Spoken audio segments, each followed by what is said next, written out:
bisa bermakna suatu jual beli kita kepada Allah Subhanahu wa taala.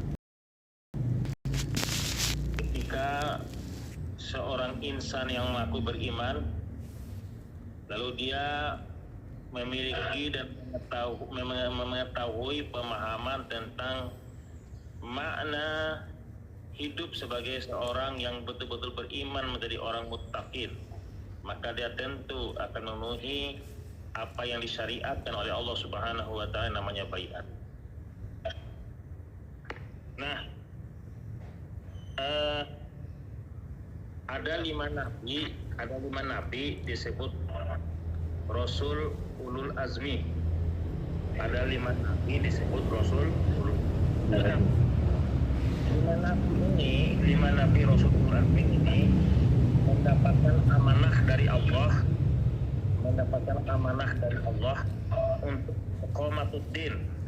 untuk iqamatuddin.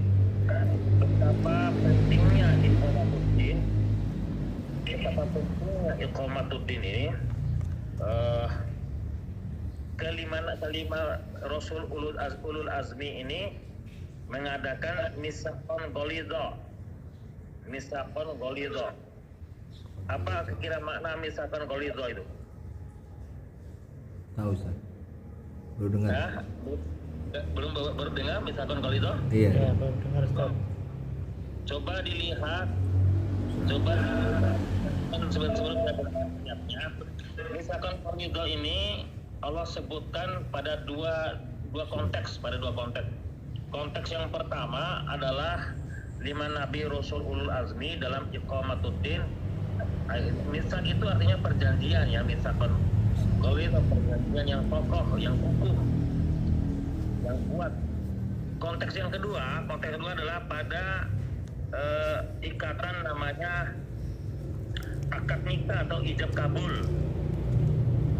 Akad nikah itu baiat juga atau ijab kabul itu. Nah, itu disebutkan misakon ghalidha. Makanya orang yang berakad nikah itu sakral, peristiwa sakral kan. Coba dibuka surat 33.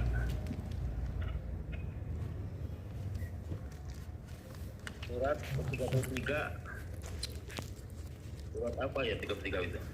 Surat Al-Ahzab. Coba dilihat ayat ke-7. Saya ini lupa ingat ayatnya ini. Coba lihat dulu ayat ke-7 lah gitu. Lihat dulu ayat ke-7. 7.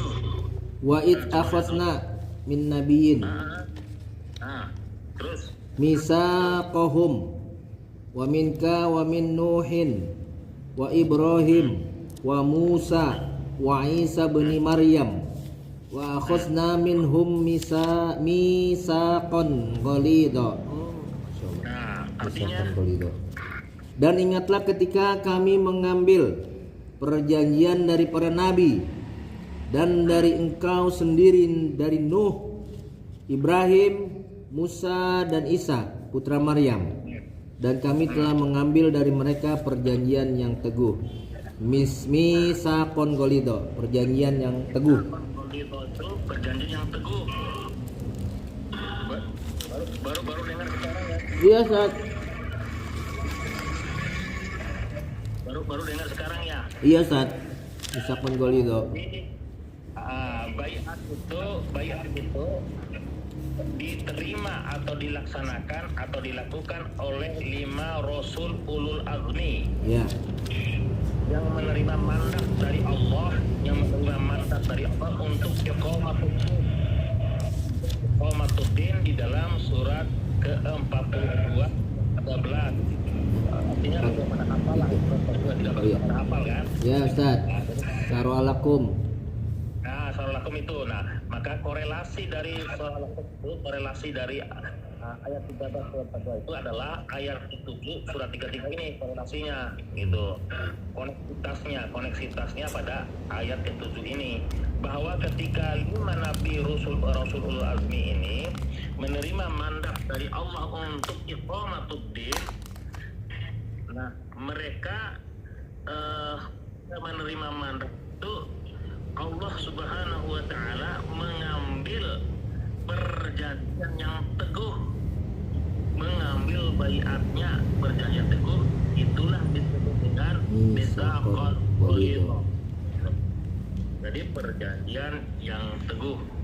Maka di dalam Al-Qur'an Allah Subhanahu wa taala mengangkat tentang baiat dalam konteks mitsaqul ghalidh itu hanya ada pada dua konteks kejadian.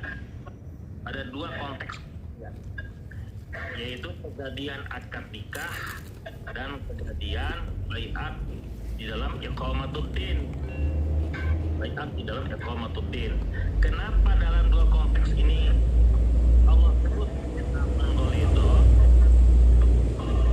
Pada konteks yang pertama antara adalah menyatu, bukan sebatas menyatukan dua insan, tapi menyatukan dua keluarga yang berbeda. Kadangkala kebanyakan dua keluarga itu ada berbentuk hubungan keluarga, ada insanan, kuat. Tapi ada juga dua keluarga dalam beda suku, beda bahasa, bahkan beda negara. Karena faktor jodoh akhirnya dua keluarga ini terikat dalam ikatan keluarga. Makanya kalau umat Islam supaya mereka paham, tidak mudah berpisah, maka harusnya para khotib nikah itu menjelaskan tentang baiat dalam ijab kabul, baiat dalam akad nikah. Karena disitulah mitsaqul ghalidh.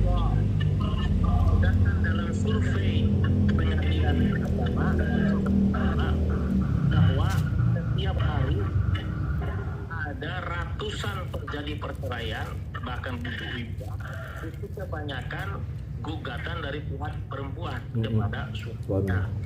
Inilah sebuah bentuk bahwa tidak mengertinya kebanyakan umat Islam tentang pernikahan dalam akad nikah. Nah, pernikahan dalam akad nikah itu adalah membangun rumah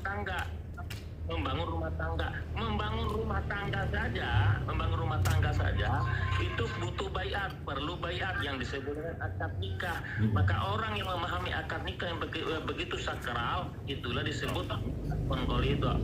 Apalagi membangun rumah Islam lebih luas, yang lebih besar, ya kan? Membangun rumah tangga ada yang rumah itu seluas 3x4 meter yang berbentuk kos-kosan, tetapi bisa dihuni oleh pengantin baru. Ada yang sampai sebesar seistana, lantai 3, lantai 4, lantai 5. Ya, intinya itu membangun rumah tangga didasari oleh keimanan yang dilandasi oleh ketakwaan kepada Allah. Nah, itu butuh baiat yang kami sama mitsaqul ghalidh. Apalagi kita sekarang sedang membangun rumah Islam. Membangun rumah Islam itu disebut wadahnya apa? Wadahnya rumah Islam? Apa wadahnya rumah Islam? Dulu an-nubuwah dan al-khilafah.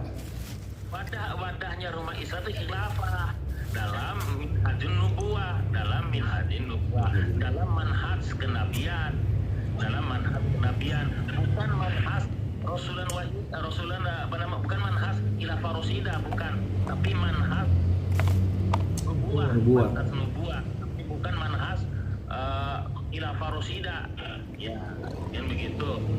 Jadi kalau manhajnya nubuwah, itu kebanyakan mereka hidup terpimpin tanpa ada kekuatan atau kekuasaan, kecuali hanya dua tempat, yaitu Nabi Sulaiman dan Nabi Daud. Ya, yang mereka mendapatkan kepemimpinan yang sudah berkuasa, pemimpin langsung dalam kekuasaan, yaitu Nabi Sulaiman, dan artinya beliau mendapat warisi dari ayah Nabi Daud. Tapi selain dari dua nabi ini, rata-rata para nabi dan para rasul hidup terpimpin dalam kepemimpinan kekhalifahan tanpa ada kekuasaan. Makanya disebut dengan wadah kekhalifahan manhaj nubuwah. Nah, jadi sangat jelas dan tegas, sangat terang dan benderang di dalam Al-Ahzab ayat 30 ayat surat 33 ayat 7 ini bahwa ini kita yang sebagai generasi penerus, kita sebagai hidup di akhir zaman agar lebih dapat memahami bahwa pahamilah secara mendasar makna baiat kepada Allah Subhanahu wa taala tersebut, yaitu mitsaqan ghalidha, yaitu perjanjian yang teguh. Sehingga oleh para fuqaha, para ahli-ahli fikih, baiat itu bagi orang-orang yang beriman menjadi fardu ain. Bagi orang-orang yang beriman, ini dari para fuqaha. Dalam kitab-kitab fikih bahwa dijelaskan seorang beriman itu dia apakah hidup di dalam sudah kejayaan Islam atau dalam perjuangan penegakan hukum, maka dia harus melewati satu gerbang yang namanya baiat, yang namanya. Coba kita lihat lagi surat 48 ayat ke-18. Surat 48 18. Tadi sudah dijelaskan nggak ayat 18-nya ini surat 48? Sudah Ustaz, 48 10 sama 48 18. Artinya surat ayat ke-10 dan ayat ke-18 ya? Iya Ustaz. Oke, berarti nggak perlu 10 14. Ya, baik Ridwan. Baca. Temu.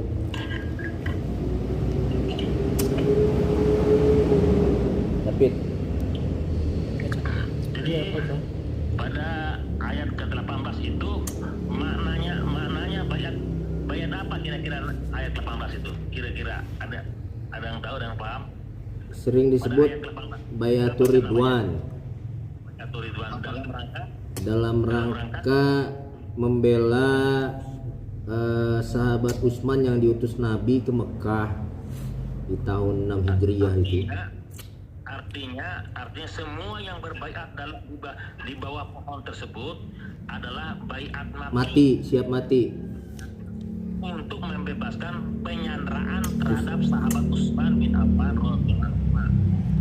Jadi artinya apa? Al-Quran ini petunjuk pedoman untuk kita yang sebagai ngaku beriman kepada kitab Allah, bahwa Allah Subhanahu wa taala menceritakan orang-orang terdahulu 1400 tahun lebih yang silam, mereka rela mengorbankan nyawanya dalam rangka membebaskan satu orang yang disandra oleh kaum musyrikin Quraisy. Nah, sekarang kita bukan lagi sahabat kita yang disandra, pemimpin kita, utama kita, ulil amri kita. Di mana kita untuk menjadi mujahid yang dikenal dengan Taqwan Qalido tadi, baiat yang teguh.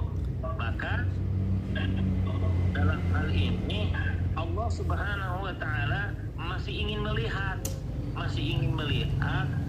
umat atau hambanya mujahid untuk menjadi seperti sahabat-sahabat yang dahulu, rela mengorbankan nyawa, baiat mati untuk membebaskan penyanderaan Utsman bin Affan radhiyallahu anhu. Nah sekarang ulil amri kita, Amirul Mukminin kita yang disandra oleh kaum zolim, disandra oleh orang-orang munafik, disandra, ditahan oleh orang-orang kafir. Nah, jadi artinya lagi baiat itu hanya sebatas di dalam kita hijrah dari hidup mau aturan kita, tapi hijrah masuk dalam hidup dalam aturan Allah yang kapan, yang totalitas.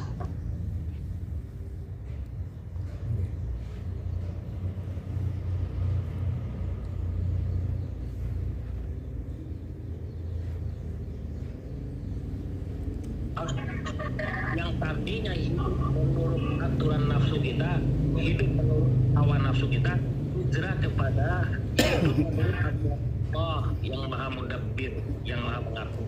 Itu baiat itu. Nah, dengan baiat ini kita terus mencoba dan memahaminya. Terakhir saya akan jelaskan bahwa ibarat kata baiat dalam konteks item isi baiatnya, ulangi, baiat yang berdasarkan item isi baiat itu yaitu dari 5 poin. Poin pertama namanya baiat tauhid, baiat tauhid. Bukan Allah dengan segala sesuatu. Tidak mempersekutukan Allah dengan segala sesuatu, ya. Yang kedua namanya baiat taubat.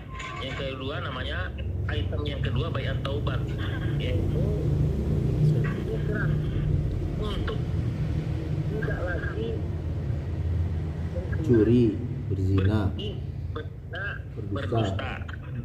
Nah, baiat itemnya yang ketiga adalah baiat apa kira-kira yang ketiga itu? Apa namanya? taat. Baiat taat, ya. Saya siap sedia untuk taat kepada Allah, taat kepada saya sesuai kemampuan saya, limit kapanpun dan dimanapun. Itu yang ketiga, item yang ketiga ya. Item yang keempat, bait apa namanya? Item yang keempat itu. Baiat apa? Siap berkorban. Bait berkorban. Itu namanya bait berkorban. Saya siap sedia berkorban apa saja. Bayangin apa saja tuh. Apakah nyawa, apakah harta, apakah waktu, apakah tenaga, apakah ilmu. Di siang hari ini semuanya pada ngumpul dan semuanya berkorban. Korban waktu, korban tenaga, korban harta, korban pikiran. Ya bahkan mungkin korban perasaan kali. Nah, ini tegaknya ajaran Allah dan Rasulnya kan. Nah, ini tegak ajaran Allah dan Rasulnya. Itu item yang keempat. Item yang kelima yang terakhir, kira-kira apa namanya tuh? Baiat ini Ustaz untuk tidak melanggar. Nah, kalau secara singkatnya penyebutan tersebut, secara singkatnya namanya baiat istiqomah. Istiqomah ya. Apabila di kemudian hari saya dengan sengaja melanggar atau mengkhianati baiat yang saya ucapkan, maka saya bersedia dan rela untuk dituntut sepanjang keadilan Hukum Islam. Nah, maka itulah disebut dengan baiat istiqomah. Baiat untuk tetap teguh, baiat untuk tetap istiqomah. Nah, sisi lain setelah kita memahami 5 poin ini, 5 itemnya ini, maka baiat itu ibarat dalam pengendara motor atau mobil. Baiat itu ibarat spionnya mobil atau spionnya motor. Nah, artinya ketika arah mata kita melihat lurus ke depan, tetapi kita sekali-sekali melihat ke spion, kaca spion, ya kan, untuk mengetahui apa yang ada di belakang kita, gitu. Jadi ketika arah pandangan mata kita melihat ke depan, maka sekali-sekali kita melihat ke arah kaca spion untuk mengetahui apa yang ada di belakang kita. Begitulah hidup ini. Sekali-kali selalu kita ingat item baik tadi, sehingga kita bisa istiqomah dalam perjalanan kita. Namun daripada itu, Allah Subhanahu wa Ta'ala menciptakan kita ini sebagai makhluk yang sempurna, tetapi sempurna dalam bentuk fisiknya, namun kita ini berpotensi fujur dan takwa, berpotensi untuk fujur dan takwa, berpotensi untuk maksiat dan berpotensi untuk taat. Nah, makanya dalam pengendara motor, pengendara kendaraan, Terkadang remnya sudah tajam, spionnya ada utuh, tapi tetap terjadi kecelakaan. Artinya apa? Kecelakaan itu terjadi tidaklah semata-mata karena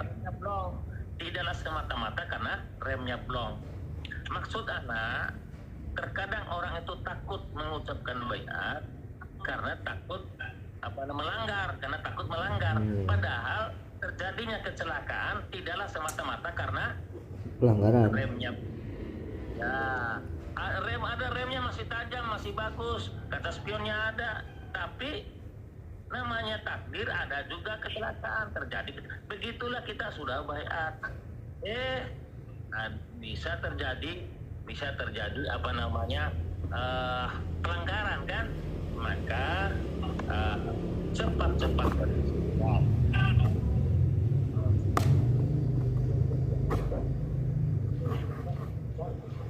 Jadi, ikhwani fillah rahimani wa rahimakumullah, bahwasanya inilah suatu konteks makna secara hakikat dari baiat diri, bahwa yang pertama baiat yang orang-orang mampu bisa mengikuti apa yang dilaksanakan oleh 5 nabi atau ulul azmi dalam iqamatuddin. Nah, dalam iqamatuddin pelaksanaannya adalah iqamatul khilafah,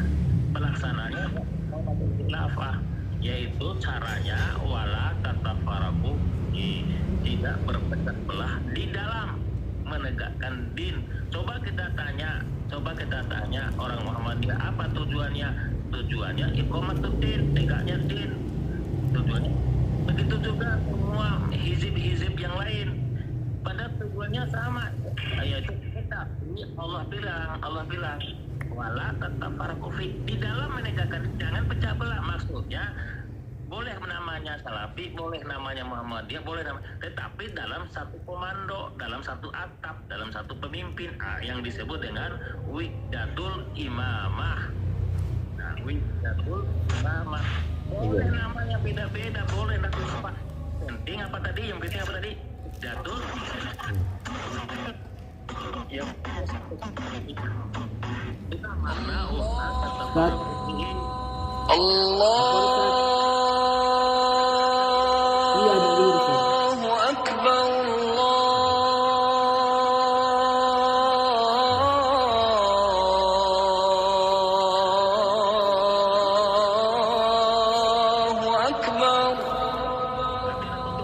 Ya Ustaz,